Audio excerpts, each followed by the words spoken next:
Hello everybody, it's March 4th, 6:30 p.m., 2012, and what I'm going to talk about on this video update is Michael Walker, and a shout goes out to him. Uh, Michael Walker was infected that I had come across on my way back over to the Peterson farm. I was making my way over to the farm when I saw him in the distance. When I first saw him, I ducked into cover. So I wasn't sure if he was actually a regular person, a rager, or a shambler, to be honest. So I, from concealed position, looked at him, and that's when I realized he was infected. Plus, a good portion of his face was missing. There's glass embedded in it, which I found out later. I couldn't see at that point, but it looked like the face was burned kind of horribly from what I could see from my vantage point. So I decided to use Michael for an experiment. What I basically did, since you have to find out how these things actually hunt, I got into a position over in a field where it was deep snow, and I whistled and waved my arms about. In the cold weather, they seem to be a lot slower moving when they're actually shamblers. I'm not sure if this is due to lack of blood flow or what, but when it turned around, it kind of like was looking first for where the sounds were coming from, and it wasn't until it had seen me that it actually decided to start moving towards me. Sure. As I said, it started coming towards me. These creatures are really uncoordinated, and I said with the deep snow, it's harder for them to move. So those of you in northern climates, use this to your advantage. As I said, was having a hard time moving, which enabled me to engage it a little easier.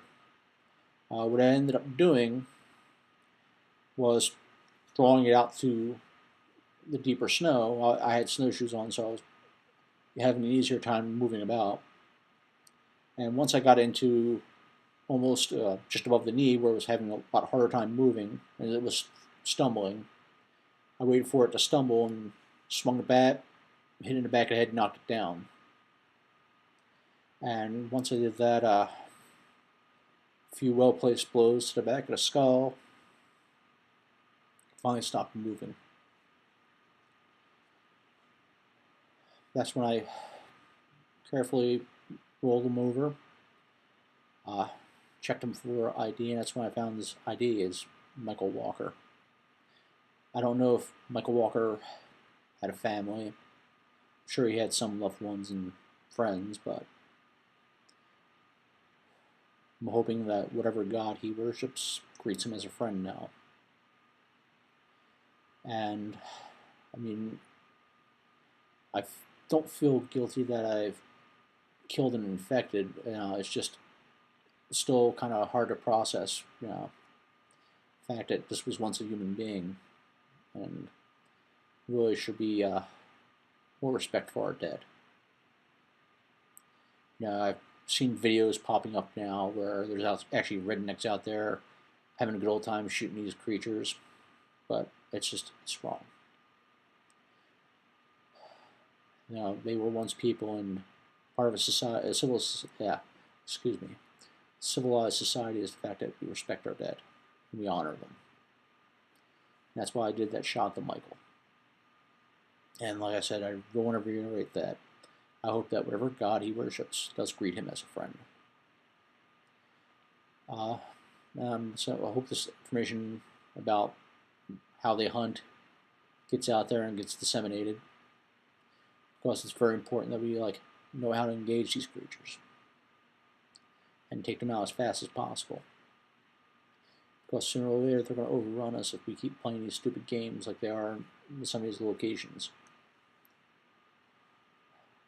Also, posted some pictures of my scouting bag that I use, hoping that that information will also get out there and people will follow suit and do their best to try to find other survivors and band together and do more for mutual defense. Other than that, like I said, there's not much else to say today. Other than once again, like I said, Mike Walker, hoping you're in a better place and hoping that your family is safe and that they too, if they're deceased, are in a better place.